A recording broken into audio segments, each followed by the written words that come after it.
Hello and welcome back to Box with Skye Williamson. Today I am doing a beginner friendly to F1. I'm sure you've always wondered.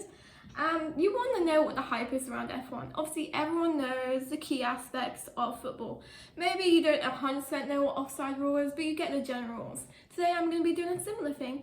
So if you've been ever confused by DRS or tyre strategies, or what is even so fascinating about cars going zoom zoom around a circle, you're in the right place. I would like to start off with, they don't go in a circle. It's a bit more complicated than that, but I'm going to get into that.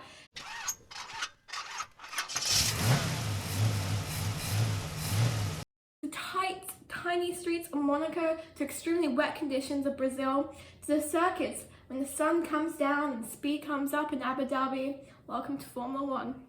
Formula One started in 1950 with the first official Grand Prix in, you guessed it, Silverstone, UK, which is obviously where everyone's very aware of. Lewis Hamilton won his 9th Grand Prix this year. Well done. Representing Britain. Obviously, I'm British, somewhat. So, Formula One has advanced in technology since 1950. From the days of gasoline that could be lit on fire when they did pit stops, you can literally see old footage of the flames, to the hybrid cars, to the new 2026 car regulations. It has changed shapes to streamline aerodynamics and added features such as the halo for safety.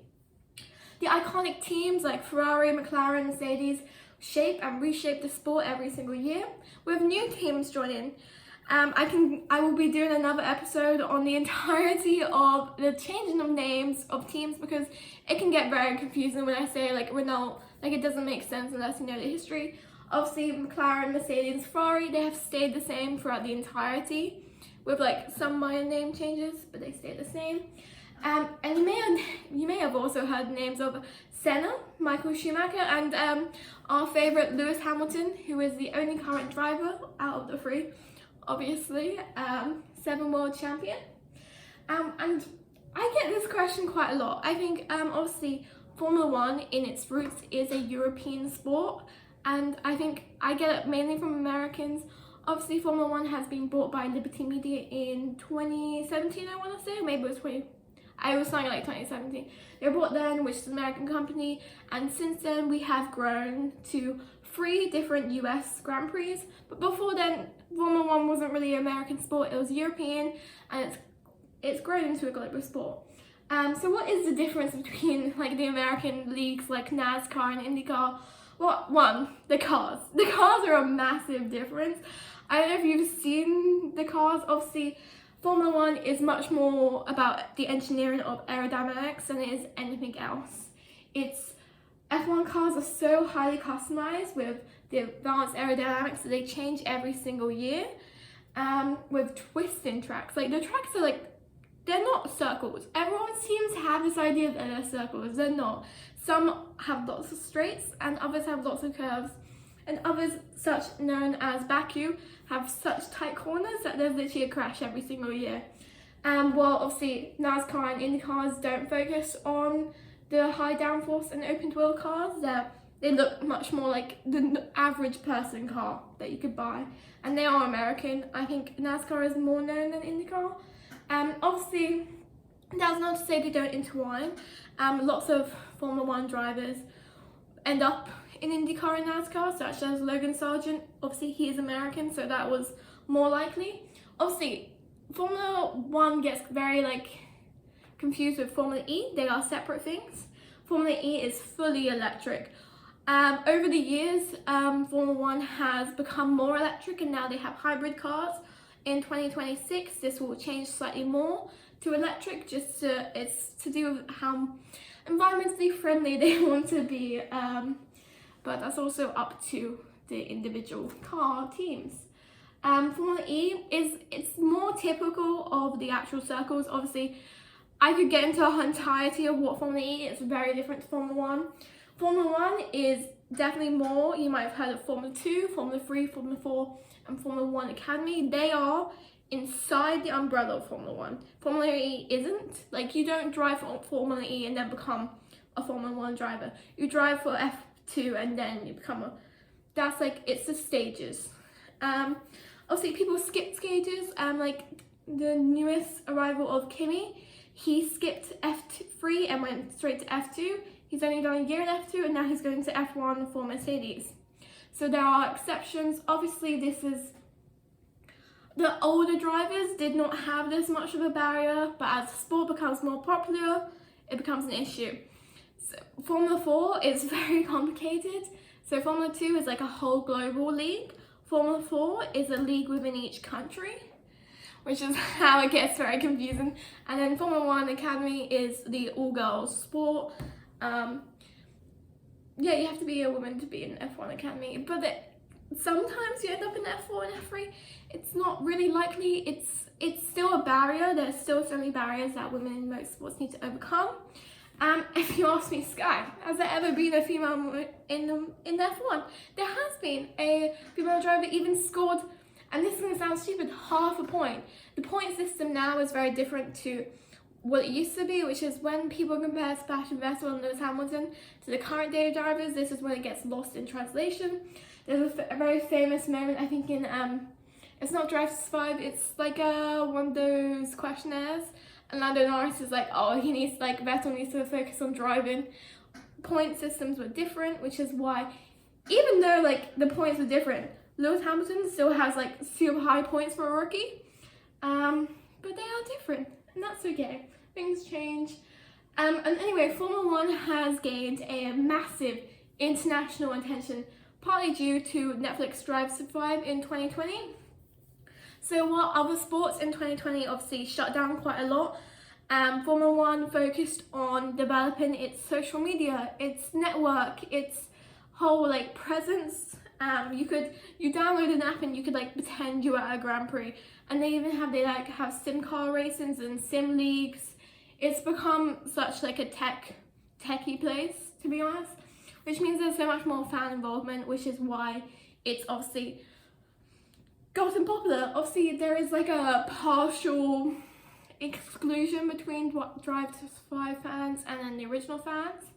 I personally cannot comment on Drive to Survive. I've actually never watched it. I have been recommended it, and I believe I'm going to be doing a series on, I don't know if every episode or maybe like some episodes about the accuracy, I think, to Formula 1, because they have the drivers, they have the training principles, they do have some journalists on there. Whether or not I agree with the journalists, they are completely different. That's different. I don't know. I don't think I do agree with some of them. I'm thinking of one in particular, which me and Jensen Button have a likeness to. So, anyways, there's many questions about F1. You hear things like DRS. You hear things like free practice, or oh, he's gone on soft tires. What a moron! And you think, what? Like, huh? Like, if you watch Sky Sports, you see like the table, and maybe you'll see like, I haven't watched Sky Sports in a while. I watch it on Formula 1 television. I think they have like the S and H for the different tires. I wouldn't say like Sky Sports is great for the tech part. It's great to watch it visually. I wish I could watch it. I don't have that kind of money for 40 quid a month for Formula 1. I'm sorry. I listen to the radios instead, because I'm cheap, but I still enjoy the experience. And I'm British, so I have very limited, if I don't want to watch it on Sky Sports. So I'm going to break it down into different sections. We're going to start off with, how does Formula 1 work? Like, what is the race weekend format? You might think, if you don't know Formula 1, you're going to think, yeah, it's like every Sunday. Majority of the time it is Sundays. There are some exceptions. Normally in the Middle East, it's on Saturday. I believe next year, Las Vegas is going to be Saturday as well.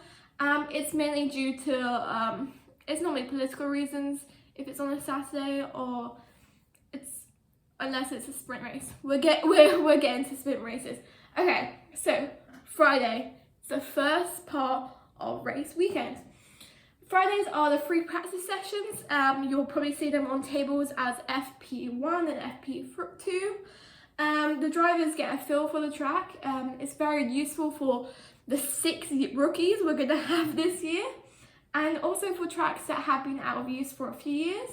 There is about, I think there's 75 tracks in total in the world of Formula One, and they only drive 25 tracks a year. Like, you're not gonna hit every single track. You're gonna hit the top, like, there's like ones you hit every year and they have contracts, others are every other year. So some drivers, obviously you have drivers like Lewis Hamilton who have been in the game for over 12 years. They're gonna know the majority of tracks. But you also have drivers like Oscar Piastri who also drive for a top 4 team, who, that was his second year last year. This is his third year. He had more of the ropes. But otherwise, it's kind of unfair to just be like, yeah, you just get out there. It's fine. You don't have to drive. Free practice helps the drivers get a feel of the track. And also the team themselves can collect data on tyre performance and on how much fuel they need, which obviously very important. There is a very key difference. Nowadays, they don't do fuel on the pit stops. Back. They did do fuel on the pit stops. Obviously, as I said at the very start, they don't do that anymore because, yeah, they would light up on fire, which is a little bit of a safety hazard if a car lights on fire. So I wouldn't recommend it. They don't recommend it. Might be the only thing me and the FIA agree about. So Saturday is another free practice, which is FP3, and then qualifying, whichever, I don't care. I say quali, you say qualifying, Anyway, so it's the last chance to fine tune the car before qualifying, which is free practice. Then you have quali 1, quali 2, and quali 3. They all come in threes. I don't know. I don't know why. Okay, I didn't make up the format. Okay, so what is the point of qualifying? You've just had them race. They didn't really race. They literally did go around the track separately. I feel like sometimes that's not clear. They do go it separately. Sprint race is completely different. So it determines the starting grid for the race on Sunday. Why is this important?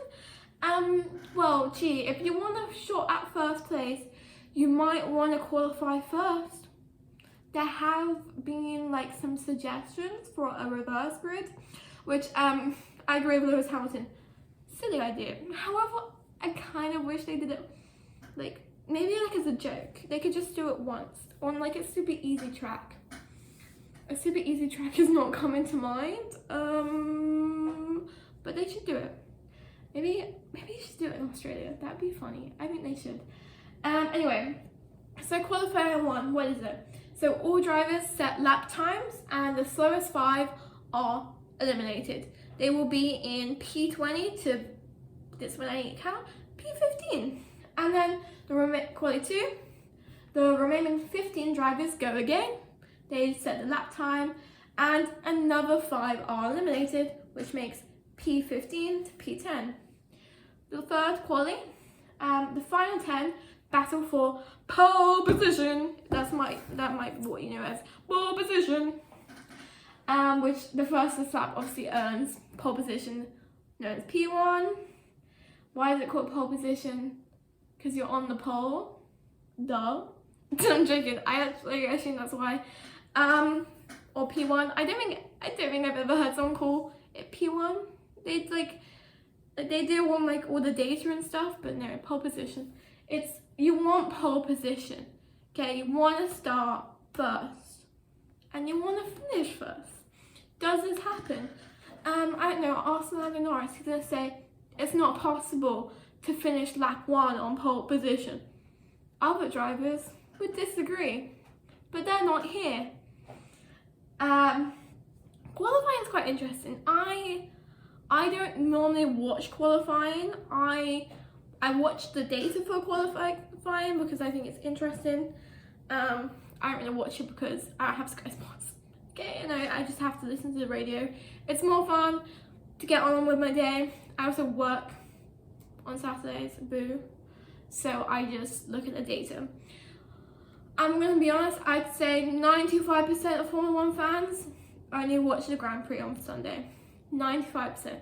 You have the other 5% that have too much free time and they will watch free practice. Welcome to my channel. Welcome to my radio show. Welcome.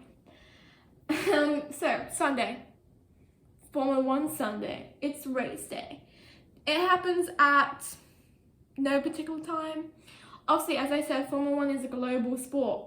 It's going to happen at any time of the day, which is why, as a European, I was very actually happy last year. I had a job that started at 4 a.m, which meant I kind of just listened to the radio half the time because it was Formula 1 Sunday. The rest of Europe had to wake up at the same time I did for a job.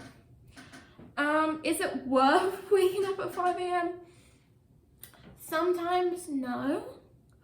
When, I think there's been a few times that I woke up and you just see like your favourite driver go out in the first few laps and you think, okay, I'm going to bed. Some people are very strict about who they support, others aren't. Some believe that you can only support one team and one driver. I don't. I do have favourites. Most of them are retired because I'm in Formula 1 because my parents like Formula 1 and it kind of just grown from there. My brother is named Jensen. You can guess his favourite driver. You can also probably guess much more about him than I want you to. My favourite driver, I do like Jensen Button, and I will be the first to defend Jensen Button because he has, people do not, they don't respect him the way I want them to respect him. But I am a Lewis Hamilton fan. I grew up loving Lewis Hamilton for a multitude of reasons. He's important to me. There are other favourites. Obviously, I have so much Mercedes merch. I have too much. But I have my first Ferrari jacket since he moved to Ferrari this year. I am not someone that believes you can only follow one team your entire life. I like Oscar Piastri. I don't like McLaren. I liked McLaren because Lewis was in it. I don't like McLaren, but I support Oscar Piastri. I like Charles Leclerc and I like Ferrari, but my favourite driver wasn't in Ferrari. But that didn't change me liking it. It just turned out well for me this year. So don't be put down by the people that tell you you can only like one team, you can only like one driver, and it's wrong to like. There are some exceptions. I've never heard of a Red Bull fan that likes Lewis Hamilton, like, as their favourite. All Red Bull fans like Lewis Hamilton. And I can tell because they're always in my comment section. But, no, you don't have to, don't stick, like, drivers don't to stick to one team. You as a fan do not need to stick to one team and driver. So, Sunday, race day, Formula 1 Sunday. The starting grid, obviously, determined by qualifying results. The driver who finishes first after completing the required laps wins. Laps. Okay. I would say on average there is 50 laps per circuit. This obviously changes. It can sometimes be like a ridiculous amount, like 79, or it can be a tiny amount. This is due to how long the actual track is. Tracks can be street races, so they actually don't have like an actual set track. They close off the entire city of streets and they race like that's. I love street races. I think they're so fascinating. Personally, I've never been to Grand Prix, so maybe I'm wrong, and I can imagine they really upset people who actually live there. And then you have like actual circuits, like you have Silverstone, which is an actual circuit itself, which stays as a circuit all year round. And they all have different lengths. They have different corners. They have different DRS zones, which I will get into. And all the sections have like a name, which can be a bit confusing when you're like listening. If you do have the Formula 1 app and you're trying to get into it, you can like look at the Formula 1 app as well whilst you're watching Sky Sports. No one here is going to judge you. And then you can see the different like sectors and like what they're called. So I would recommend that. Okay, some exceptions. Sometimes, for example, Brazil was disrupted this year because of weather conditions. So free practice, I think it was qualifying, happened the same day as the Grand Prix because it was such bad weather the days before. This does happen. It does affect the cars and drivers. That's fine. Like it happens. Other exceptions is known as sprint weekend. Either you hate sprints or you love sprints. I love sprints. I think they're fun. I think it adds something to Formula 1. And there's going to be an increase of sprint weekends during 2025. Sprint races, they happen on the Saturday and determine the grid for the Grand Prix. Sprint qualifying, you have, obviously, they're the same thing as free practice, really, but it's SQ1, SQ2, SQ3. They all happen on Friday, and the sprint race, which is about 100 kilometers, is on Saturday. There is a different point system between the Grand Prix and the sprint race. So when you have the Grand Prix, you have like 25 points, and then it goes down till 10th. 10th gets the last amount of points, which is 1. Whereas for sprint weekend, the first person gets 8 points, then 7, then 6, all the way to 8th place, which only gets 1 point. So there's a bigger cut-off. So that's sprint weekends. Some people like sprint weekends, some don't. I like them. Another thing you might have heard a lot is drivers' championships, constructors' championships. I say it wrong quite a lot. I go, World Drivers' Constructors' Championship when I'm really talking really fast. I get them so confused. They are different. They can, and generally a team does win a, it's easier to say World DC and World CC, such as obviously Mercedes won 8 World Constructors Championships between 2014 to 2021, with Hamilton winning 6 World Drivers' Championships, and his teammate Nico Rosberg also winning 1 in 2016. There are obviously exceptions. Not the team doesn't always win the constructors and drivers. This happens, for example, in 2021, which is a slight separate issue, and I can discuss it further in a different episode. It's a whole drama. Max Verstappen won the World Drivers World Drivers Championship, but not Hamilton. But Mercedes themselves won the World Constructors Championship. So a World Drivers is obviously only determined by one driver. So there is a separate stand-in. So for example, Max won this year for 2024, but McLaren won the Constructors Championship because it's about 2 teammates. Max Verstappen was here, he was at 1. Sergio Perez, his teammate, I think was like, I'm going to be generous and say he was 8th. I actually can't remember off the top of my head. I know Pierre Gasly was 10th. That's all I remember. So that big difference meant that there wasn't an even split of championship points. McLaren was a different story. They constantly were on the podium, both Lando Norris and Oscar Piastri. So they took home the Constructors' Championship. And Red Bull didn't even come second. Came second was Ferrari. Red Bull came third. They won the Drivers' Championship, just not the Constructors. Unfortunately, maybe they'll take it home this year. Sergio Perez is no longer driving for Red Bull. He has been replaced by Liam Lawson, an Australian driver. World Constructors Drivers, blah blah blah blah, championships. Do people care? Yes, people care a lot.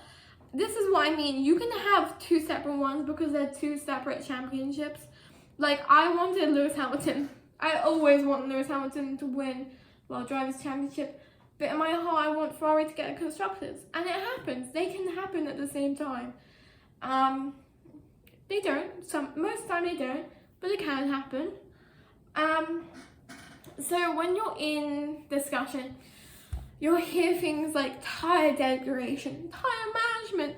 Just say no to tyre degradation, blah blah blah. Tired, soft, hard, intermediate, wet, soft again. I can't remember another one. Medium. There we go. Medium is another one. Okay. Tyres.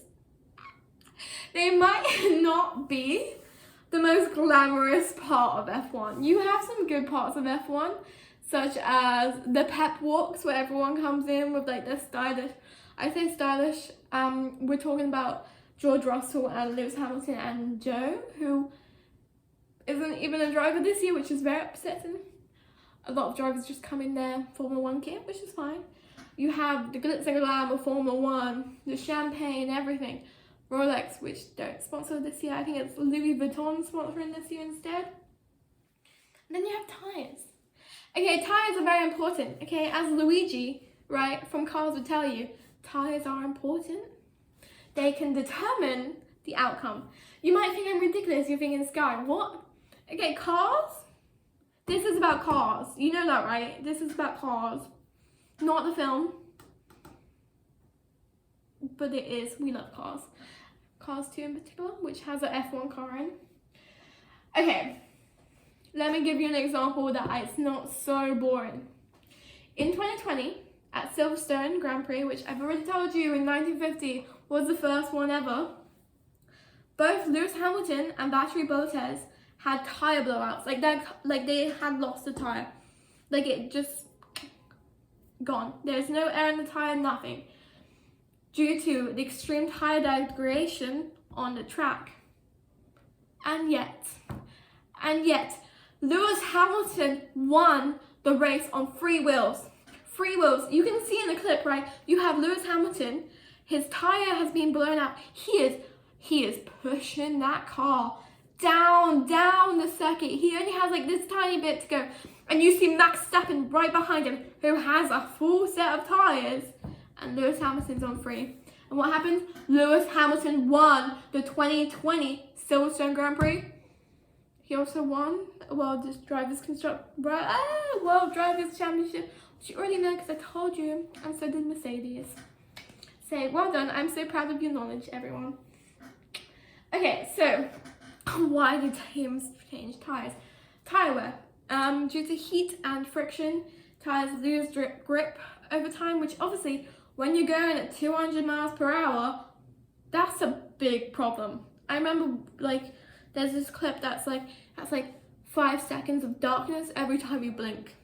That's terrifying. You want a tyre that you can trust will turn with you when you need to turn, especially in wet conditions. Track condition, as I just said, wet conditions. A track could begin in wet conditions in the rain, but then it could dry. And then that's when a Formula 1 car needs to switch from wet to dry tyres. If they don't, the wet tyres will degrade super quickly. It's pointless, you need to change them.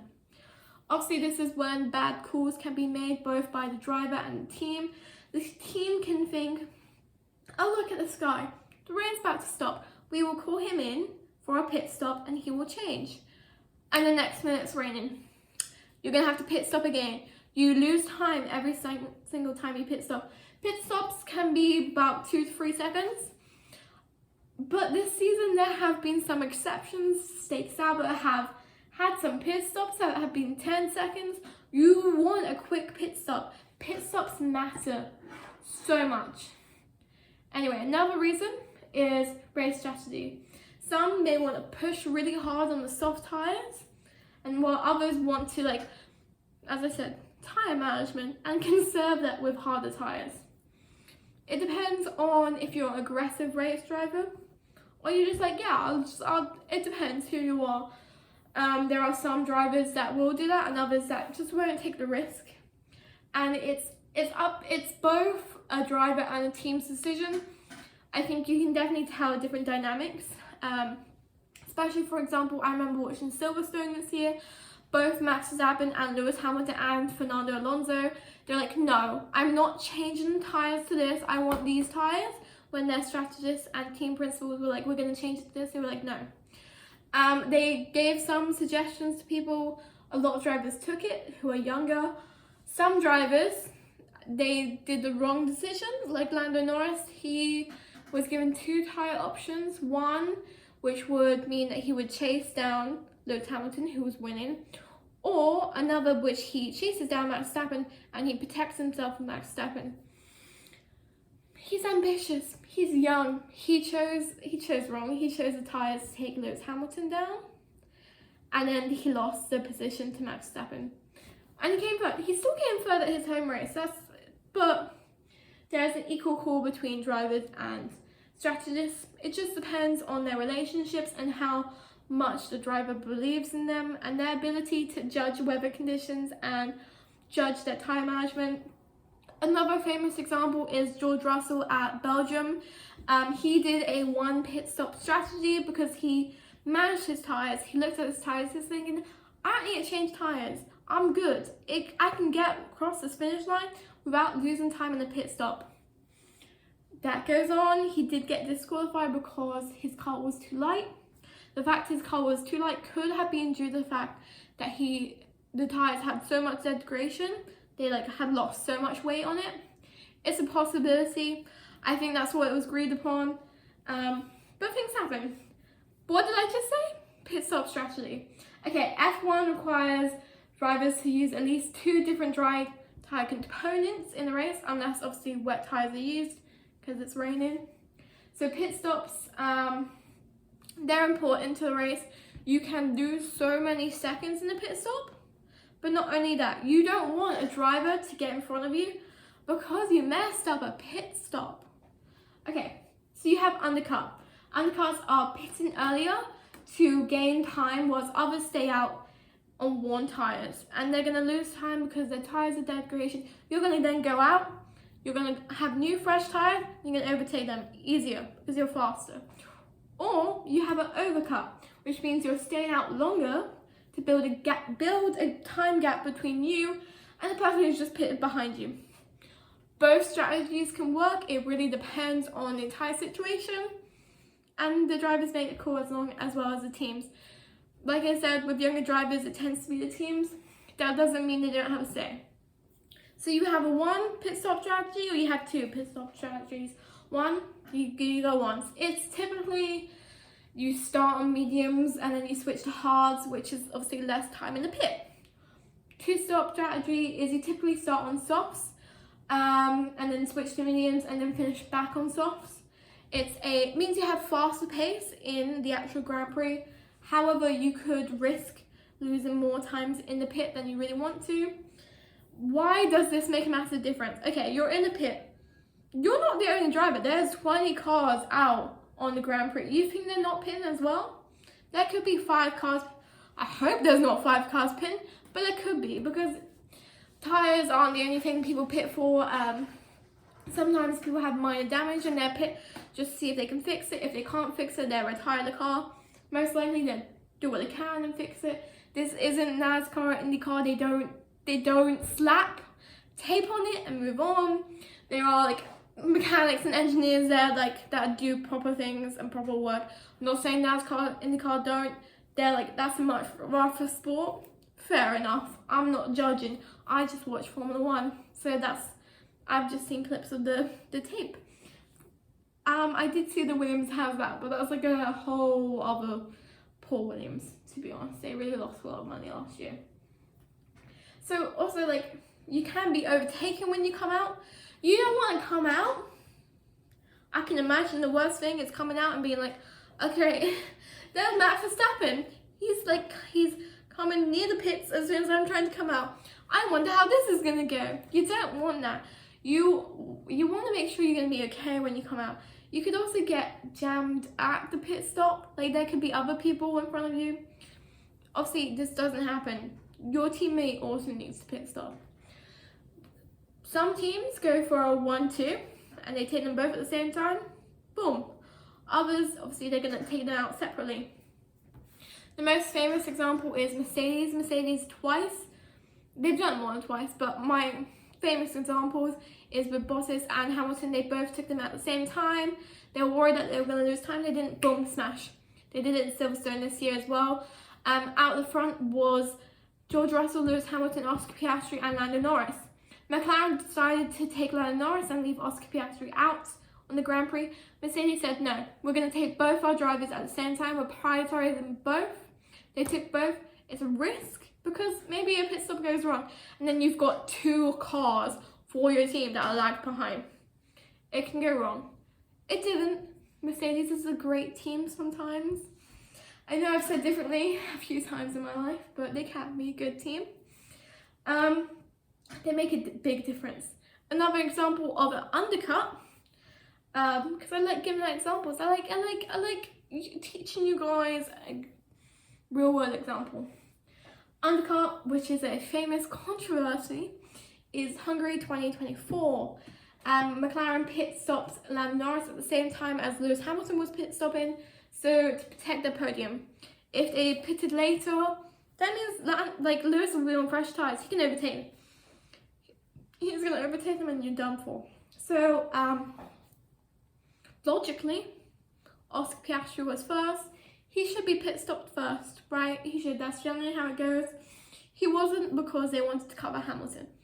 This is obviously where the famous controversy comes, where McLaren asked Lando and Piastri to switch because Piastri had been leading over 50 laps. He deserved to win.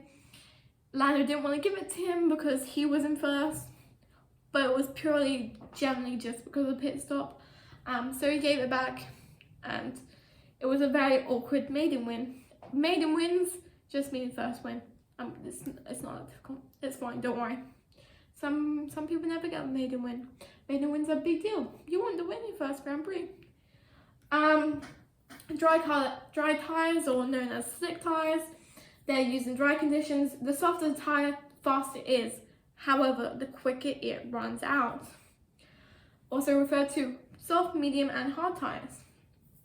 Then wet tyres, obviously used when it's raining. They have tread patterns to remove water. These are intermediate and for wet. Wet tyres heat up quickly and then they degrade super quickly if the track dries out, which makes the correct timing in wet races super important when the weather changes. Safety car, virtual safety car. You've had them before. They sound the same, they are in principle, but they are used to manage very dangerous situations on track, and they can change the outcome of a Grand Prix in an instant. A safety car is deployed when there is an incident on the track, such as a crash, and they need like marshals out there. So a safety car is like an actual physical safety car, and the drivers must follow the car around at a controlled speed. Overtaking is not allowed, and this is when the field of cars bunches up, which can eliminate time gaps between drivers, which obviously, especially if like you've gone 50 laps or 40 and you have a big time distance, this can change the Grand Prix instantly. You can't overtake at this moment, but you're about to be all equal soon. It's scary. At the start of Grand Prix, it can change things, but it's not as dramatic. And some people pit stop. Pit stops they become cheaper. Cars are moving more slowly, so a pit stop costs less track time. Then you have virtual safety cars. These are not a physical safety car people follow. The drivers do slow down, and it has to be at a set pace. There's still no overtaking, but gap times remain the same. So a pit stop still costs. It still costs them. It might cost them slightly less. It's still really the same. You're still going to make a gap. It's also kind of awkward to pit stop during the virtual. I don't know people do it. Maybe they do, and I haven't paid attention. That is a possibility to all these things. Flags. I love flags. You'll hear things like, I'm just going to discuss the pop ones: yellow flag, green flag, checkered flag, red flag, black flag, blue flag. Okay. Yellow flag is generally when a safety car is deployed or there's a virtual safety car. It just means the car needs to slow down at like a sector or a segment of the circuit, and if a driver doesn't, they can receive a penalty, which you don't want to do. They can receive 5-10 second penalty. That's not great. You want you want to win. You don't want seconds bringing you back, do you? No, timing matters. Green flag, it's normally after a yellow flag. It just means the track is now clear. You can race at normal speed. Red flag, the race stops. It's stopped, all the cars go back to the pit lane and they wait for a restart. Red flags can be like 10 minutes, or it can be a few hours, like they can be like an hour. They can happen multiple times in the race. Red flags normally happen when there's like a major crash, or there's track damage, or there's heavy rain. Examples this year, Brazil had so many yellow flags, had red flags, even at the black flag, it was chaotic. Red flags, you just kind of see drivers like just chill. It's kind of weird. You just see them in their natural habit and they're just like there. Or there's like, I think there's a famous clip of McLaren just playing Uno. You gotta do something, like what else are you gonna do? Blue flag, this is given to lapped cars. So a lapped car would be something like 20th or maybe even 17th, and they need to move aside for the leading cars, like first and second, because obviously you don't want it, like a guy who's in 20th stopping a guy who's in first from like overtaking. They need to move aside. If they don't, they receive a penalty. A black flag, it's generally not given. I haven't heard one. I can't recall hearing one except for Brazil. They had a black flag. It just means a driver must retire immediately. It's decided by the FAA. They must have had to do something super bad, a massive penalty, something's wrong. And then checkered flag, a race is finished, it's officially done, and that's it. You'll hear this joke quite a lot.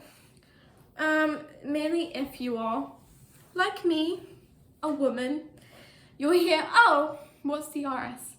You have some jokes, obviously it doesn't mean anything because he's not in it anymore, but some people used to say like Daniel Ricciardo's Supreme, which he is Supreme, obviously, but DRS just means drag reduction system. This is going to change with the new 2026 regulations. I remember I read it ages ago. I think it's something like X and Y systems. I don't know why they've changed it. They've changed it and it's really annoying. I'm gonna have to learn it.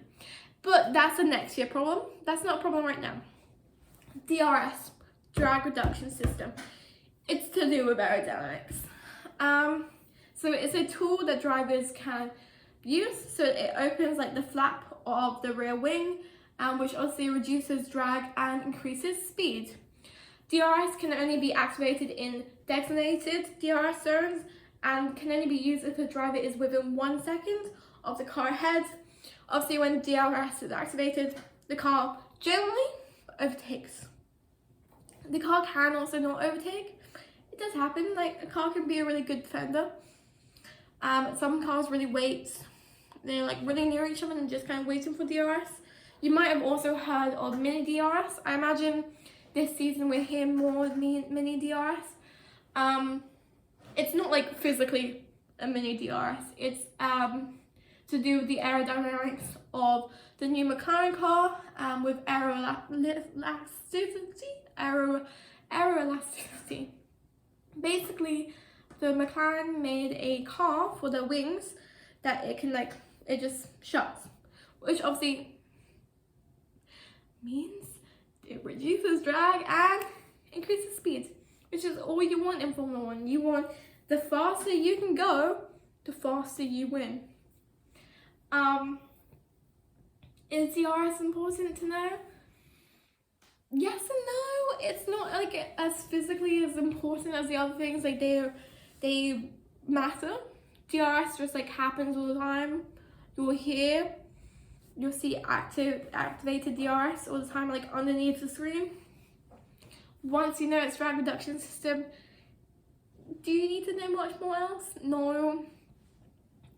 I enjoy knowing the aerodynamics of Formula 1 cars and the data behind it. You don't have to. You can just like watching cars go around. You can. Overtakes are so much fun to watch. They are. It's good. I'm more sensitive, so I don't really like watching the crashes. I know some people do. I don't agree with that, but people have their own opinions, and that's fine. I think I've gone over everything. Obviously, if you have any questions, please let me know, and I can answer them in another episode. These are my basics of what I could ever think of that beginners need. If you want to get into F1, just watch it. There are a section of fans that are really hardcore fans, and they will judge you, especially if you're a woman. But you don't have to interact with them. You can find a peaceful and lovely F1 community. It's the same as football fans. You have some really ones that you don't want to hang out with, and you have some that are more chill about. I have found my F1 friends, and you're welcome in my Formula 1 family. We can discuss Formula 1 and everything you love about Formula 1. I like the drama part of Formula 1. I do. I like Tonto Wolff. He's funny. And that has been me, Skye Williamson on Box Box. I'm here every Sunday at 5 p.m. Please join me on radio, or you can listen to me any other time. I yap quite a lot. You might hear me on campus. I'll be here, and I'll see you next week at 5 p.m. And don't forget to box. Bye!